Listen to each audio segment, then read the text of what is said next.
नमस्कार दोस्तों। तो चलिए हम कक्षा 10 के विज्ञान जो चैप्टर है उसमें पार्ट 2 का आज अम्ल और क्षारक एवं लवण का विश्लेषण करेंगे।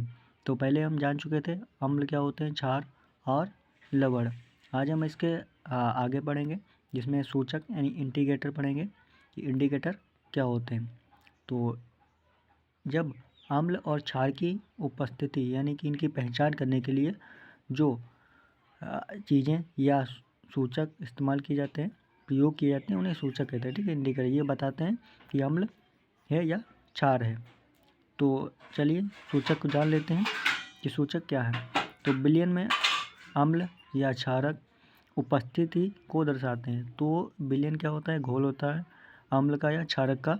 तो अम्ल और क्षारक की घोल यानी विलयन में ये उपस्थिति दर्शाएंगे कि अम्ल है या क्षार है। ये इंडिकेटर का कार्य होता है।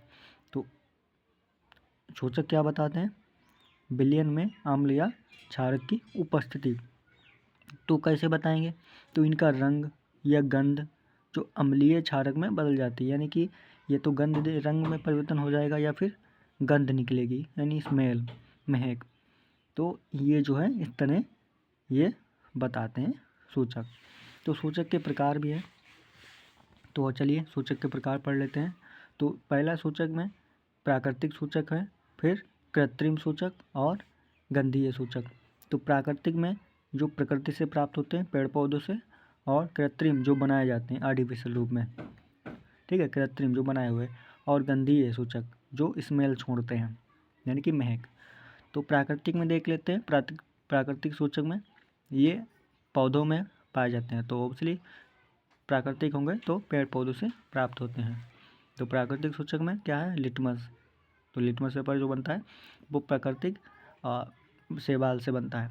लाल पत्ता गोभी ये भी प्राकृतिक है। हाइड्रेंजिया पौधों के फूल, हाइड्रेंजिया पौधों के फूल ये भी प्राकृतिक है। और हल्दी, तो ये प्राकृतिक सूचक हो गए। बाकी कृत्रिम, जो कृत्रिम है वो याद रखें। तो ये जो है रासायनिक पदार्थ है, ठीक है, रसायन ये बनाए जाते हैं कृत्रिम आर्टिफिशियल रूप से। तो उसमें है मेथिल ऑरेंज है, पहला मेथिल ऑरेंज और फिनोल्फथेलिन। तो मेथिल ऑरेंज और फिनोल्फथेलिन कृत्रिम सूचक यानी आर्टिफिशियल इंडिकेटर है।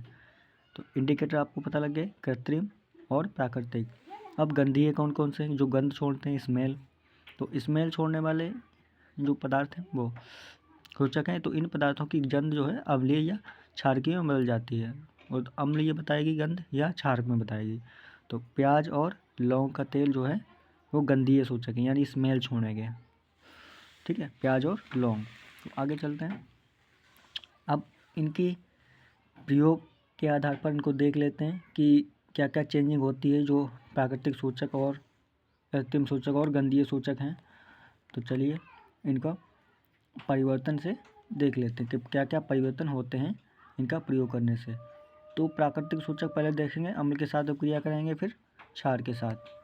तो लाल, अब पहला है प्राकृतिक सूचक में लिटमस पेपर। तो लिटमस पेपर को अम्ल के साथ क्रिया करेंगे तो लाल हो जाता है, सभी को पता है। और क्षार के साथ क्रिया कराएंगे तो नीला हो जाता है। तो अम्ल के साथ लाल और क्षार के साथ नीला।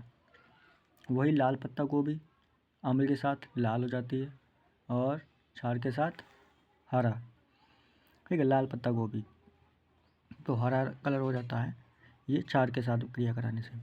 हल्दी, हल्दी प्राकृतिक सूचक है, इसमें अम्ल के साथ क्रिया कराने में कोई चेंजिंग नहीं रहती यानी कि वैसा ही रहता है, और क्षार के साथ क्रिया कराने में लाल हो जाती है। तो क्षार के साथ देखें, चूना क्षार होता है कड़वा, तो आप देखते हैं चूना में मिला दिया जाता है वो लाल हो जाता है, हल्दी और चूना है तिलक लगाया जाता है। वही हाइड्रेंजिया ये भी प्राकृतिक सूचक है, ये अम्ल के साथ क्रिया करने से नीला हो जाता है इसका कलर, और क्षार के साथ क्रिया कराने में गुलाबी कलर हो जाता है। तो अम्ल के साथ नीला और क्षार के साथ गुलाबी, ठीक है, हाइड्रेंजिया फूल का रस। फिर कृत्रिम सूचक में फिनोल्फथेलिन है। फिनोल्फथेलिन को अम्ल के साथ क्रिया कराएंगे तो रंगहीन हो जाएगा, बोले तो कलर गायब हो जाएगा, इसका कोई कलर नहीं आएगा, पानी पानी सा मालूम होगा, ठीक है।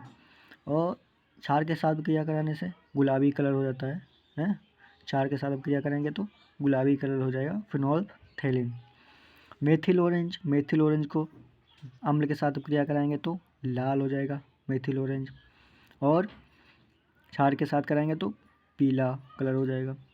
ओके, तो अम्ल के साथ मेथिल ऑरेंज का लाल और क्षार के साथ पीला, तो इतने हो गए। फिर अब गंधीय सूचक यानी जो स्मेल छोड़ते हैं, तो स्मेल छोड़ते हैं उनको देख लेते हैं। गंधीय सूचक प्याज है पहला, प्याज का रस, तो प्याज को रस तीव्र गंध आती है जब अम्ल के साथ अब क्रिया करता है, तीव्र गंध, और क्षार के साथ कोई गंध नहीं है, क्षार के साथ कोई गंध नहीं, मतलब गंध गायब हो जाती है, स्मेल।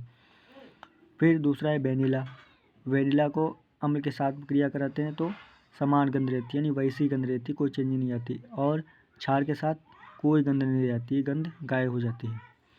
लौंग का वैसे देख लेते हैं, लौंग का तेल जो होता है वो अम्ल के साथ क्रिया करेंगे वैसी ही रहेगी, सेम गंध रहेगी, और क्षार के साथ कोई गंध नहीं रहती, यानी गंध गायब हो जाती है, स्मेल। तो समझ गए ना, इसमें ज़्यादातर क्या है, कोई गंध नहीं रहती क्षार के साथ क्रिया कराने में, जो गंधीय सूचक है, और जो अम्ल के साथ अब क्रिया कराएंगे गंधीय सूचक के, तो दो हैं जो कॉमन है, समान गंध रहती है, ठीक है। तीव्र गंध आती है अम्ल के साथ क्रिया कराने में प्याज की, ठीक है। तो देख लेंगे याद करने से, पॉइंट व्यू से। आगे चलते हैं। अब अम्ल व क्षारों के रासायनिक गुण, तो अम्ल व क्षारों के रासायनिक गुण देख लेते हैं, कैसे इसके गुण होते हैं। तो धातु की अपक्रिया अम्ल के साथ जब कराएंगे ना, तो क्या होगा, तो धातु अम्ल है प्लस धातु की अपक्रिया कराएंगे, तो कोई भी अम्ल आप ले लेंगे, जैसे हाइड्रोक्लोरिक अम्ल है, और इधर धातु है जिंक, Zn, ये जिंक है धातु, तो इसकी अपक्रिया कराएंगे तो लवण बनेगा ZnCl2, तो ये लवण है, और हाइड्रोजन गैस निकलेगी। तो अम्ल और किसी धातु की अपक्रिया कराने से लवण बनता है, याद रखेंगे, और हाइड्रोजन गैस निकलती है।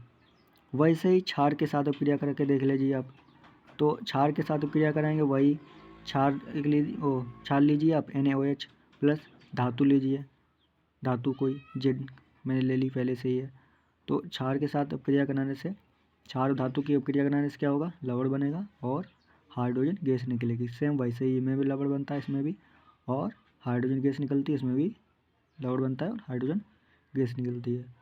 तो ये जो है लेसन यहीं तक रखेंगे, क्योंकि छोटे वीडियो हैं, वो बोरिंग नहीं होते, वहाँ की वीडियो बोरिंग हो जाएंगे। तो नेक्स्ट वीडियो पढ़ेंगे हम, जब तक के लिए जय हिंद।